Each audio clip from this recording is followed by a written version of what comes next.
Hey!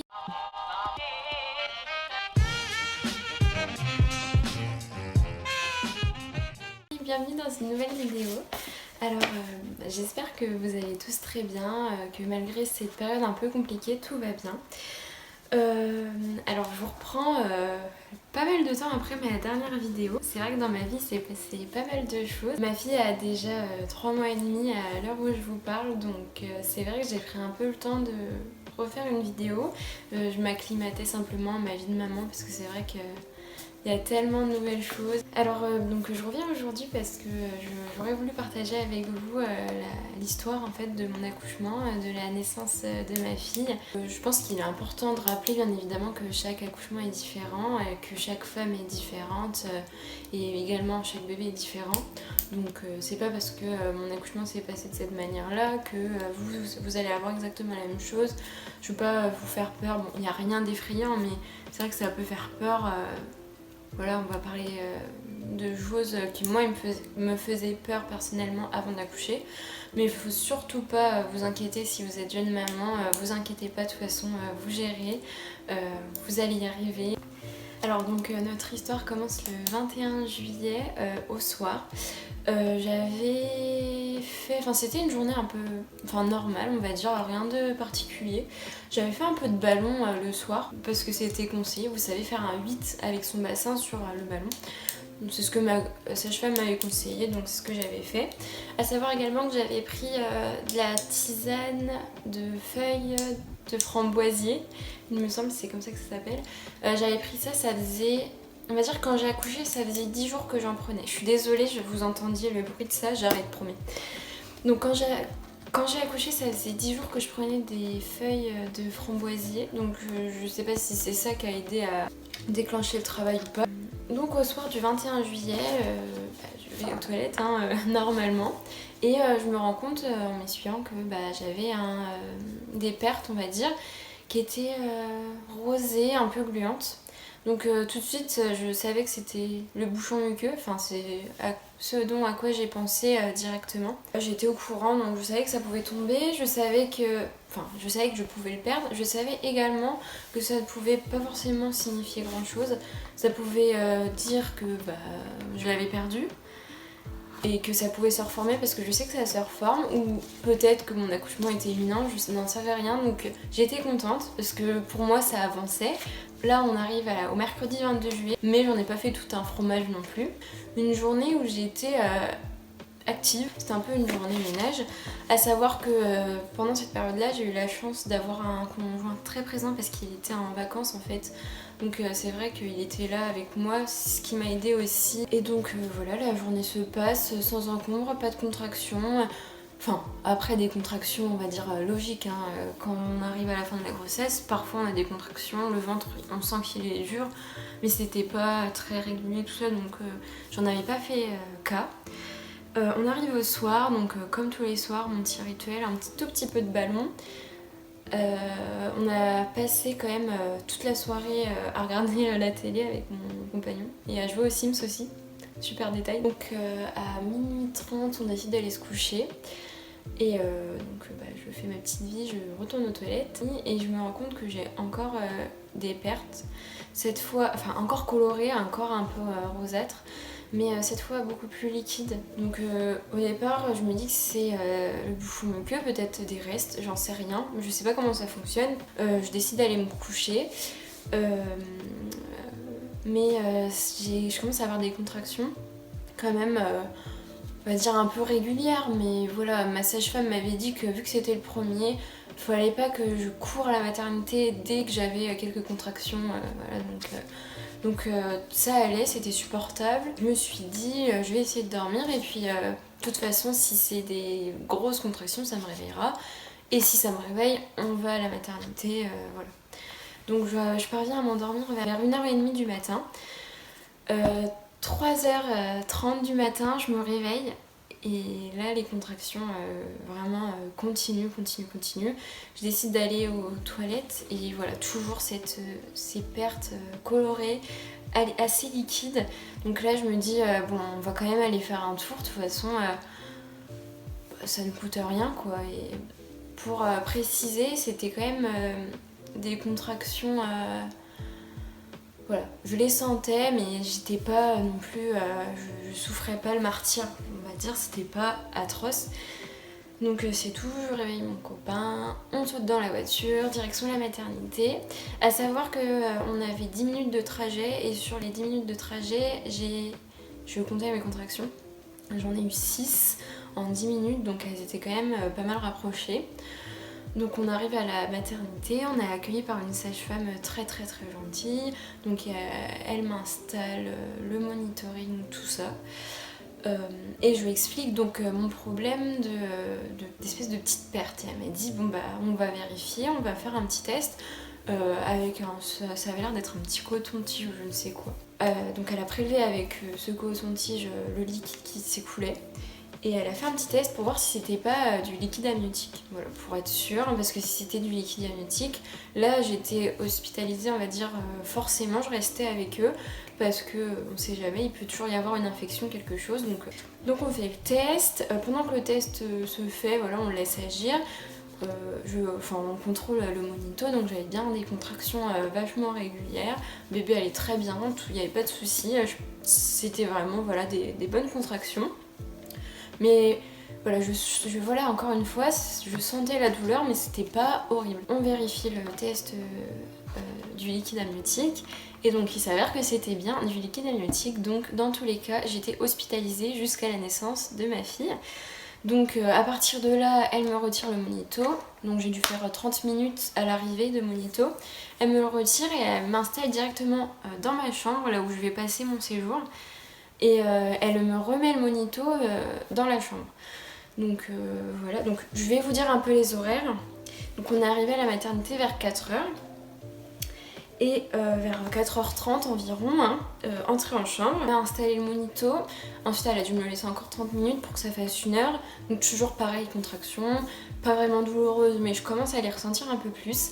Elle m'amène encore un ballon pour que je puisse faire encore des 8 avec mon bassin.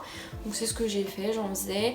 Je faisais aussi toutes les techniques que j'avais appris en cours de préparation à l'accouchement. Je faisais des exercices de respiration pour contrôler mes contractions. Tout se passe bien jusqu'à 6h du matin où là ça se complique, ça devient vraiment très douloureux. À 6h du matin on me repose le monitoring. Donc c'était un monitoring un peu qui se balade un peu sur roulette. On me le pose et donc là vraiment ça devient vraiment douloureux pour moi, assez compliqué, ça me fait mal et je vois des pics parce que vous savez on voyait un peu les pics et je voyais des pics et même à un moment je ne regardais même plus les chiffres parce que j'avais l'impression que plus je regardais les chiffres des contractions montées et plus la douleur se créait, donc j'arrêtais. Mon conjoint lui continuait à regarder, donc il me disait ah ouais tu montes haut des fois, enfin ça montait haut. Après c'est vrai que je peux pas exactement vous dire ce que ça signifiait, mais plus le chiffre était haut et plus j'avais mal, donc je savais qu'il y avait un rapport. Donc j'arrive à un moment où ça me fait très très mal, donc je décide d'appuyer sur le petit bouton qui était à côté de mon lit. De là, une sage-femme que je connaissais bien, qui m'avait suivie pendant ma grossesse, adorable. On l'adorait avec mon conjoint, on était très très contente de la voir. Arrive dans la chambre, donc je lui explique que voilà j'ai mal, tout ça, est-ce qu'elle peut vérifier mon col? Ah oui, encore, j'ai oublié un détail, quand je suis arrivée à la maternité, mon col était effacé, mais encore fermé. Quand la dame m'a vérifié, il était ouvert un 1. Mais voilà, il était pas. Voilà, c'était pas du gros travail, pas de péridurale, rien, donc j'avais assez mal. Donc elle me propose de m'administrer une petite piqûre qu'on vous pose au niveau des fesses en fait. Alors elle m'a dit que c'était un dérivé morphinique, à ce que je me souviens. Je ne saurais pas vous dire le nom de ce qu'elle m'a injecté. Quand elle m'a injecté le produit, ça a fait une sensation vraiment de picotement et ça a chauffé très fort, mais ça a agi assez rapidement et je me suis sentie vraiment trop bien. En plus à ce moment-là ils nous ont apporté un petit déjeuner, donc le kiff quoi. Donc voilà, c'était. Après à partir de 6h, voilà, j'avais plus mal, je ressentais plus mes contractions. Ça allait super bien, j'étais très bien. J'étais même arrivée à un point où je rigolais avec mon chéri, donc ça allait. Le temps passe jusqu'à 9h, où là vraiment le produit ne fait plus du tout effet en fait. je ressens toutes mes contractions très compliquées. Ça me fait assez mal, mais voilà, je me dis que c'est normal, donc je prends sur moi, je souffle, je fais bien mes exercices de respiration. Et c'est vrai que je pense que ça a été un des points clés de mon accouchement, c'était les exercices de respiration, réussir à me projeter un peu, on va dire que c'est un peu comme de la méditation en fait, il faut se mettre un peu dans un état un peu second, se mettre dans sa bulle et vraiment contrôler son corps et contrôler sa respiration, et c'est vrai que ça m'a beaucoup aidée. J'arrivais quand même à gérer, donc voilà, je me suis pas plaint plus que ça. À 11h, par contre là, c'était vraiment très compliqué pour moi. Des contractions qui me coupaient la respiration en fait. Bien que j'essayais un maximum de respirer, là ça me coupait la respiration. Entre temps, entre 6h et 11h, j'ai pas eu de contrôle de mon col, tout ça, donc je me suis dit bon là il a dû avancer, donc je décide d'appuyer sur le petit bouton. Donc à 11h, 11h30, premier appel à la sage-femme. Ce n'est pas une sage-femme qui vient dans la chambre, c'est une auxiliaire puéricultrice qui me dit qu'elle appelle la sage-femme, il n'y a pas de souci, elle arrive tout de suite. Donc c'est tout, on attend. Voilà, ça devient vraiment compliqué pour moi, donc sur les coups des midis, je rappuie encore une fois sur le bouton, vraiment je fais ma relou, mais j'ai mal, je veux qu'on vienne me vérifier, donc je rappuie, encore la même personne qui vient me voir et qui m'explique que oui, elle va prévenir la sage-femme, elle va arriver, voilà. Et à ce moment-là, je lui explique que j'ai tellement mal, mes contractions sont tellement fortes en fait, que j'ai un instinct de pousser, j'ai besoin de pousser. Et je sais pas si vous voyez au-dessus de mon lit, en tout cas il y avait une espèce de petite poignée. Et j'ai agrippé la poignée. En fait j'ai agrippé la poignée et je poussais, enfin j'arrivais pas à contrôler, c'était impossible pour moi de contrôler. Et j'avais l'impression que ça me faisait limite du bien quand je poussais. Donc j'étais obligée.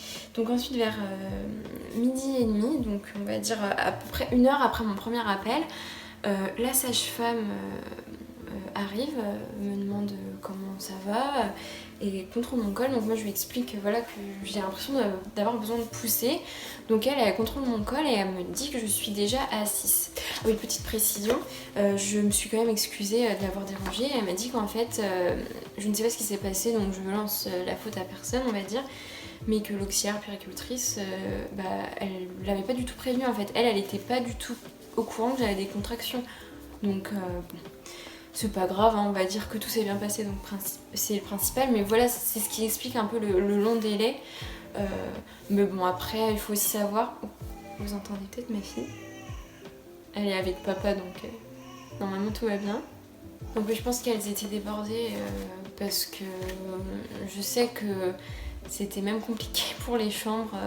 J'ai été dans une chambre qui n'était pas habituellement très donnée en fait, donc c'était très compliqué. Je pense qu'il y a eu beaucoup d'accouchements ce jour-là. Donc je pense que sur les coups des midi et demi, j'ai eu ma vérification du col.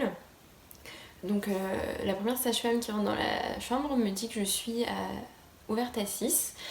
Donc je me dis c'est cool, ça a bien avancé. Et je lui demande est-ce qu'à 6 on a encore le droit à la péridurale. Et elle me dit qu'elle ne sait pas, elle va aller chercher une collègue pour revérifier. Parce que je pense qu'elle avait déjà un doute. La deuxième collègue, également très gentille, vérifie mon col et elle me dit que je suis à 9. Donc là ça commence à... Voilà, ça m'inquiète. Là, ce qui s'est passé, ce que je vais vous raconter, s'est passé sur un laps de temps très court. Donc elle me vérifie et je pense qu'elles vont discuter dehors ou alors elles vont essayer d'aller chercher quelqu'un d'autre. Donc elles sortent toutes les deux de la chambre. Et là je perds les os, donc j'entends ça fait vraiment un bruit, genre on entend un ploc ou je ne sais... Oui, c'est un ploc un peu. Et là, voilà, hein, la perte des os, donc on va dire la vague. Et donc là, mon conjoint sort en panique de la chambre et intercepte les deux sages-femmes dans le couloir, qui n'étaient vraiment pas loin, hein. Elles ont à peine eu le temps de tourner le dos que j'avais perdu les os. En panique, elles arrivent et là je leur dis je suis obligée de pousser, je pousse. Donc on me fait m'installer dans un fauteuil roulant et on m'emmène en salle de travail. Donc on m'installe sur la table, on va dire, le lit table, je ne sais pas comment ça s'appelle vraiment. On me fait m'habiller en circonstance, mon conjoint également. J'ai eu de la chance de pouvoir accoucher voilà, soutenue par mon conjoint malgré la période du Covid, on va dire. Mais c'est vrai qu'en juillet j'ai eu de la chance, ça s'est un peu calmé. Donc à partir de 12h50 je commence à pousser. Alors je vais pousser sur une durée de 30 minutes. Et voilà, il n'y a rien. Donc au bout de 30 minutes, il y a une première gynéco qui entre dans la chambre.